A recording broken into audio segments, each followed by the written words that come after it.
To sit on your glutes, place a bend in your knees, and place your hands a couple inches behind your back, facing your fingers towards you. Sit up straight, lift up the right foot and circle out the ankle. Notice that you're lifting and spreading the toes, keep the navel drawn in and up, and you can circle out the neck if that feels good for you. Today's focus are the feet. In yoga, we call these padas, pada bandha, to lift and lengthen the feet. Circle the ankle in the opposite direction and point and flex the toe. If you find any sticky areas in the feet, slow down and roll it out. Lift up the left foot and circle out the ankle.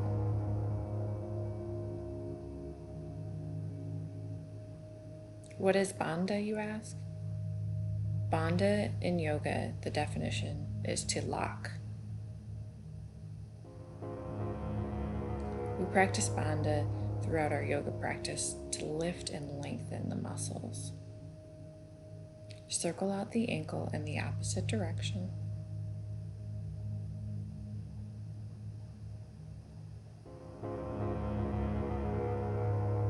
And point and flex the foot.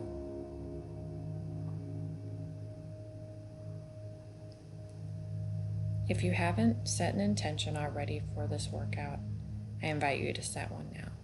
Cross the ankles and notice that the right foot is in front of the left. Pick up the right leg and massage out the sole of the foot.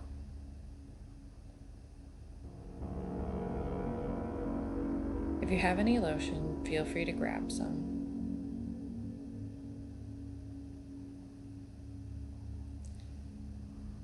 I'm using my thumb to massage out my foot, hitting all four corners of the foot. The inside of the foot, the outside. Again, whatever feels nice to you.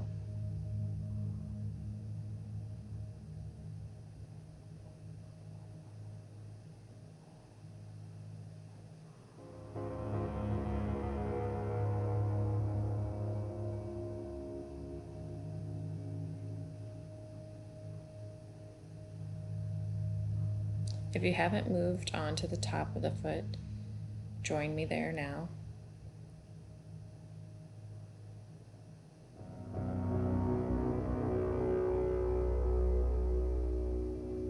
Pay close attention to how this feels. Take the pointer finger and place it between the toes. Massage back and forth between the toes, creating space.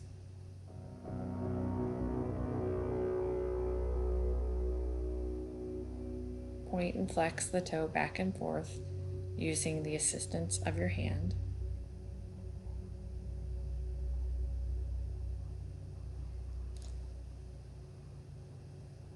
And now that the toes are loosened up,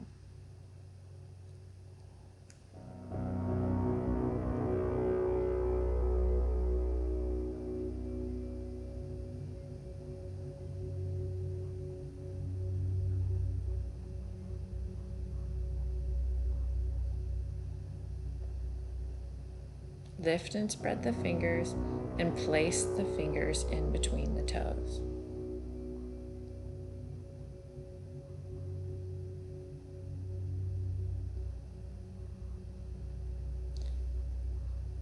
If you have not looked down and see how the toes look,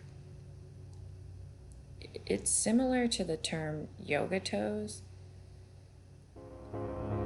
And throughout your yoga practice, this practice, your at-home practice, your personal practice, lifting and spreading the toes is key to your yoga asana practice.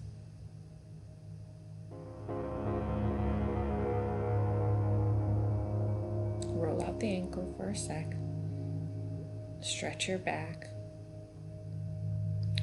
Place your right leg into your hip and clasp on to your left foot. And massage out the sole of the foot. Notice that you hit all four corners of the foot. Your padas, feet. I'm going to repeat this several times throughout today's practice. Pada bandha, foot bandha, bandha to lock.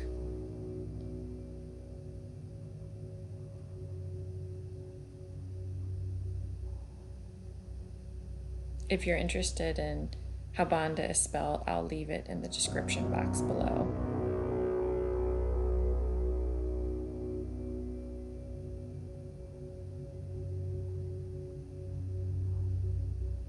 I'm using one hand to massage out my foot, but you're welcome to use two. And if you haven't made your way to massaging out the top of the foot, meet me there now.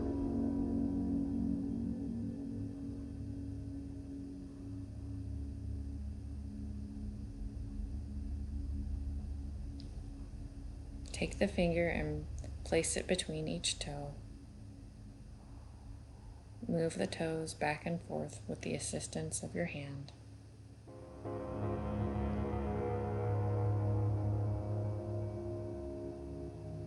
Wiggle the toes from side to side.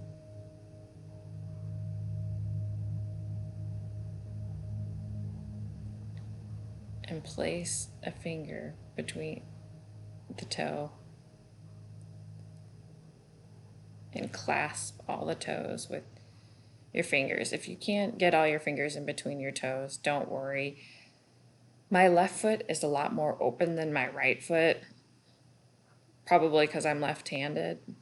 Which foot is more open for you? Close your eyes. Notice how this feels.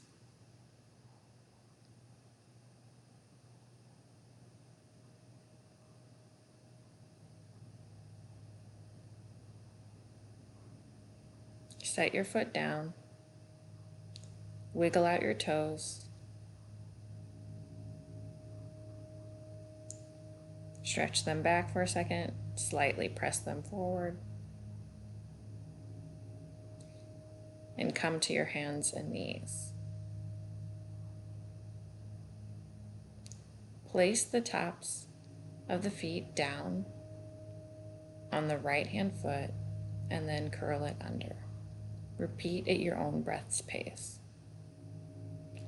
This is a slight and easy movement on the feet.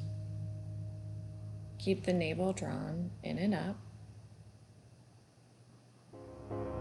and wiggle the foot from side to side while you're pressing your toes into the mat. Place the foot down and wiggle it from side to side. Down and curl the toes under. This is a stretch for the toes.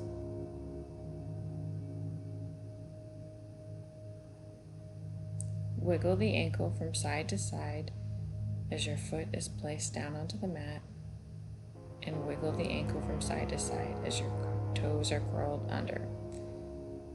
Wiggle both feet at the same time. We're going to take a modified version of down dog. Keep a deep bend in your knees as you place your hips up. Curl the toes under and pedal the feet out. If you're tall, take a longer stance on your mat and flatten out the spine. Keep pedaling the feet out. Draw the navel in and up and set the knees down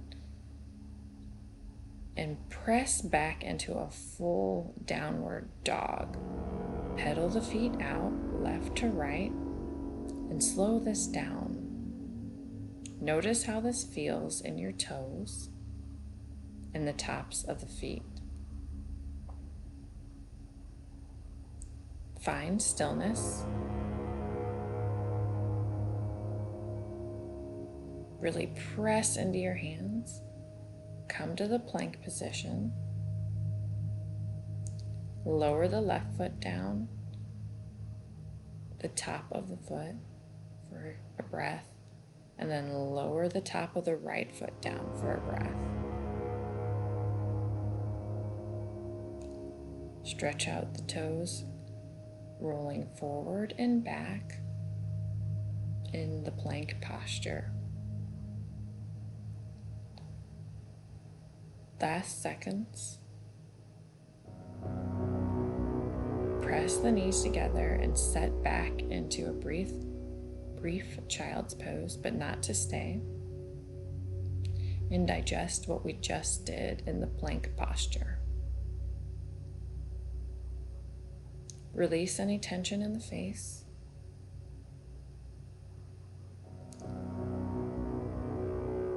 I'm going to sit towards the mat so you can see how this looks at a different angle. Oh, and just knock over my stuff, and then I guess I decided not. So sit up, sit back onto your feet, and at this time keep the feet down and grounded into the mat. Roll the shoulders back a couple of times and keep the navel drawn in and up. If you can't sit all the way back today and have to come up several inches, that's okay. Meet yourself where you're at.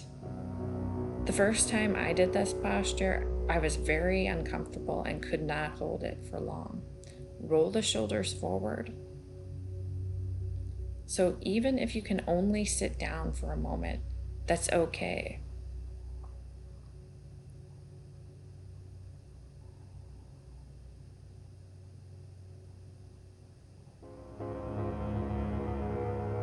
Notice how your feet feel now compared to the beginning of practice. Curl the toes under and set back onto the heels. And notice a deep stretch within the toes. Roll the shoulders back and keep the navel drawn in and up.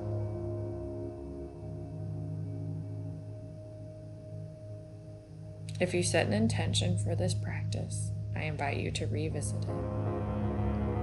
Roll the shoulders forward.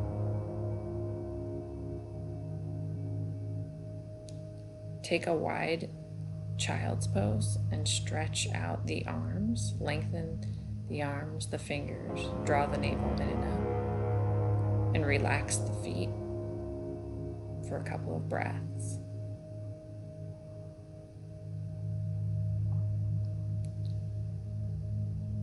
Lie down on your back.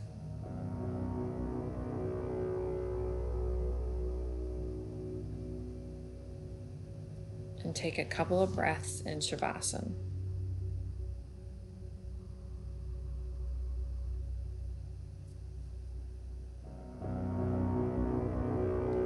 Wiggle out the body. Come to a comfortable seated position. Place your hands at heart center. Namaste. Thanks for joining me today in this feet-focused asana practice.